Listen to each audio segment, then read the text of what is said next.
Hi, Dr. Bushman again, and we are going to talk about the development stage and some of the tools that we use during the development stage of the creative problem solving system. So I'm going to share out my screen and we'll get started. So Alex Osborne, who is actually the father of creative problem solving, today his company, of course, he's passed on. Because he started his marketing company and advertising company in the 1920s and turned to creative cognitive process on how to help market and advertise products. And his organization today is one of the largest. I think it's one of the top 3 largest global advertising companies in the world. So he was a very, very successful businessman. And he said it's easier to tame a wild idea than it is to push a closer in idea further out. In other words, I don't know if you've ever noticed, but some auto manufacturers tend to make a big fanfare that they're relaunching a new model of a car that's been around for a long time. I won't name any, but I'm sure that you can think of a few. And there's all this pomp and circumstance. And then when you see the new car, it's like, oh yeah, pretty much just looks like the old one. Matter of fact, I don't know if I even like this one better than the old one. And they're trying to push an old body style and try to make it better, rather than come up with a completely new line of cars and reinventing what may have been there in the past, where it's a complete remake. Sometimes they do a nice job. You got to say the Camaros, the Challengers, some of the cars that have come out have really advanced. BMW, Mercedes, they do a great job. But then think about the 6 Series line BMW. It's convertible. It was completely new. Jaguar does an amazing job of coming up with new versions of, their cars. Tesla, of course, when it has created the electric car as it is today. The BMW i8. That thing is amazing looking. Think about Audi, the Audi R8, right? Completely new car. I'm jealous of Iron Man. Would love to have his car. Thinking about something and making it completely new is much easier than it is to try to push a closer in or even old idea like he says, further out. So when we talk about tools, this one is PPCO, pluses, potentials, concerns, and overcoming. So what we do here is we take a piece of paper, or if you're in a group, a big easel pad, or you can do it electronically, and we think about the pluses. And that is what's good about the idea right now, right? So we've taken our ideas coming from the ideation stage, and we are looking at the top 3 ideas, let's say, and we want to evaluate them. What's good about it? What kind of potential does it have? What good might come out of it as a result of implementing the idea? If it's worth implementing, it's going to have value, whether it be on the human scale, human well-being, human interaction, etc., or organizationally, it's going to have some business value to the customer or to an internal process. What concerns do we have about the idea? What challenges might exist with implementing it? So this is where we actually take a look at and go, what are some of the obstacles and challenges we're going to have to overcome to implement the idea and develop a plan or develop the product itself? And of course, what steps are we going to take to overcoming it? How are we going to resolve the most important concerns? If we don't have a plan, and again, this is laying the groundwork for the plan that then moves into formal planning of the implementation stage, we need to think about these things. And this is a great tool to do it. So another way to do this is first restating the solution. So in ideation, it was like, hey, what I see myself doing is now after we've gone through the PPCO process, right? We talk about our pluses, potentials, concerns, and how are we going to overcome those concerns? Then we can actually restate it. Now, in light of those things, what do I see myself doing? Right? And we can better refine our statement. So in this case, it's reducing production costs by 25% or greater in the next year by replacing our current line of production with a new system. Here's what we added. That is easy to use by all employees and has buy-in from key managers. That also now all of a sudden starts to take in more of those W's, the who, why, what, where, when, and how, right? And gives it more of a project definition or a problem definition, or actually really it's a solution definition. And the second example we'll expand on, right, was remember, breaking our current communication paradigm by developing a cross-functional team that involves at least 3 people from marketing, finance, research, and development. Here's what we added. Who meet weekly to quell upcoming employee uprisings. A great example of applying this in the real world is in Germany, right? Germany has the #1 economy in all of Europe. And I mean, they just are amazing. And their manufacturing and how they do business. One of the things that they did to help that happen, because they do creative problem solving extremely well there, as well as design thinking, is that they actually built into their corporate plans, and if I'm not mistaken, I think it's actually law, that management and labor have to meet together every single month to come up with and talk about issues that are happening within the company and then work on ways to solve it. They don't wait 3 years until a contract is over like we do in America, and then all of these big issues bubble up and it's a strike and all of these things are happening and people get angry at each other and there's this great division. In Germany, they meet every 30 days. And so they avoid those type of big issues from happening. And how they did that was working through this process and coming up with a creative idea. So in our next video, well, let's go ahead and talk about implement. I think we can go ahead and add implementation to this video. The implementation is a fairly simple process. I love Tina Fey. I hope you like her too. Says you can't be that kid standing at the top of the water slide overthinking it. You got to go down the chute, right? So when you implement, this is not a time to get into analysis paralysis.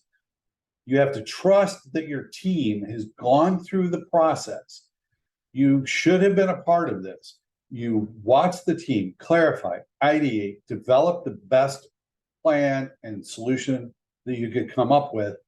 And you have to trust that, put it into a formal plan like the MS project, write what's called a scope of work.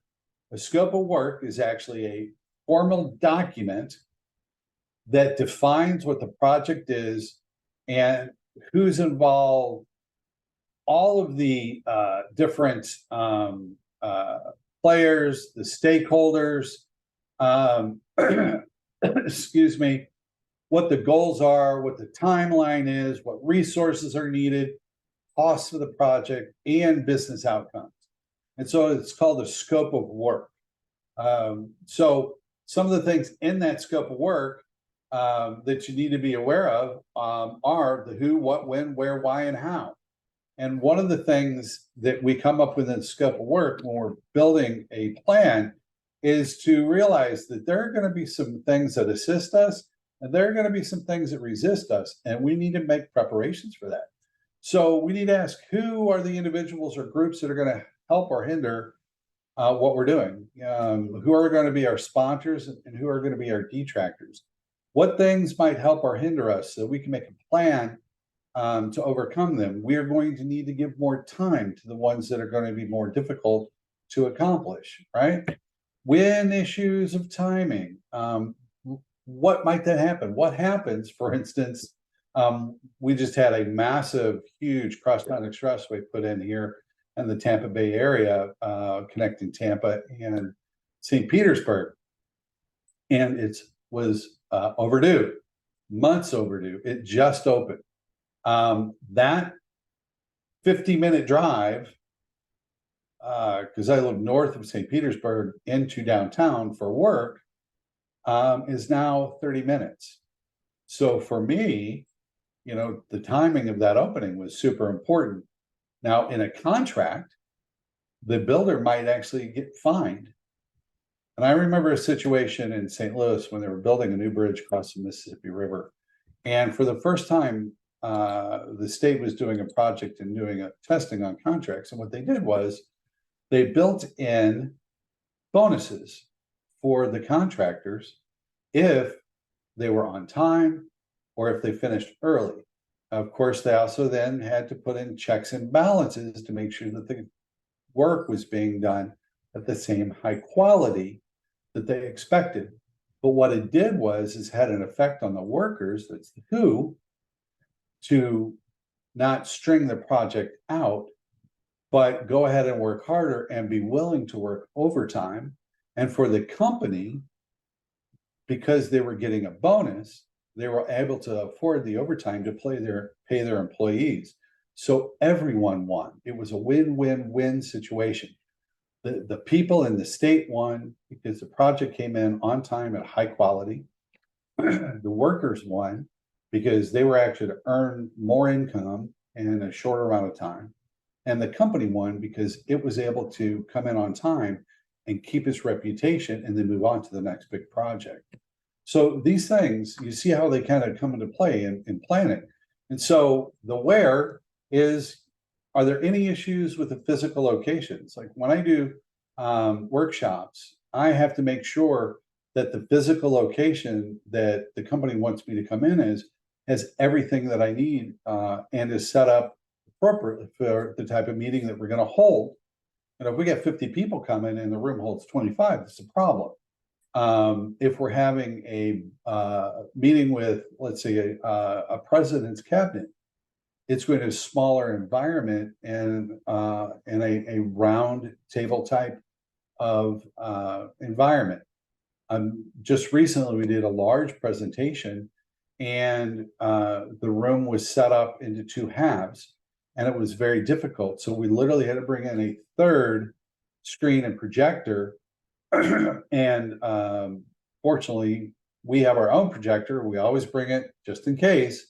And it's a good thing we did, because we had to put up a third screen so that the people that were more in the middle of the room could actually see the presentation properly. It was a very big room, by the way.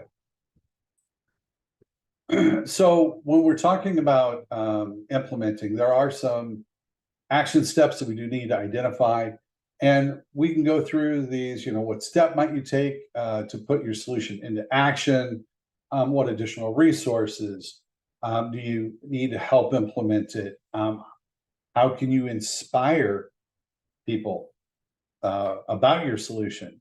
When I was a marketing director, I launched lots and lots of products, software products.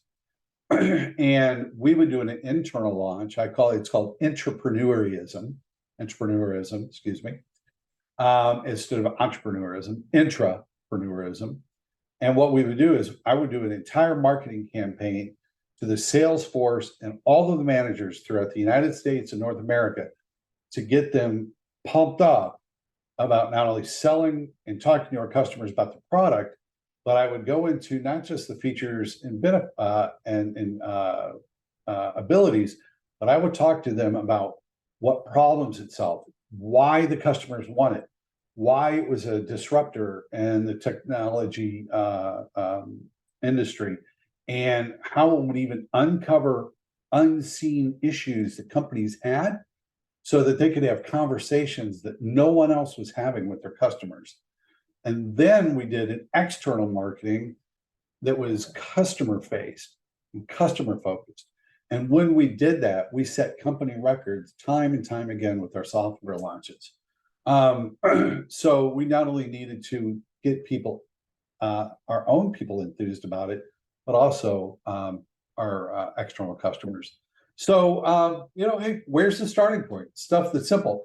One of the big things in project management and implementation are called milestones. What are the big milestones, the steps in the process where you can check off and, judge how well you're doing it if you're on time? And they're in your CEF tools guide. There are more questions and more tools, and I will refer you to that as a study guide.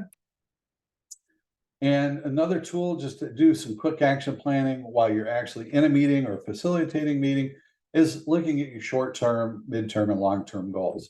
And of course, asking what, who, by when, and who checks, who is responsibility to make sure that that process is happening and on time. This would be a simple paper or Excel spreadsheet that you could use.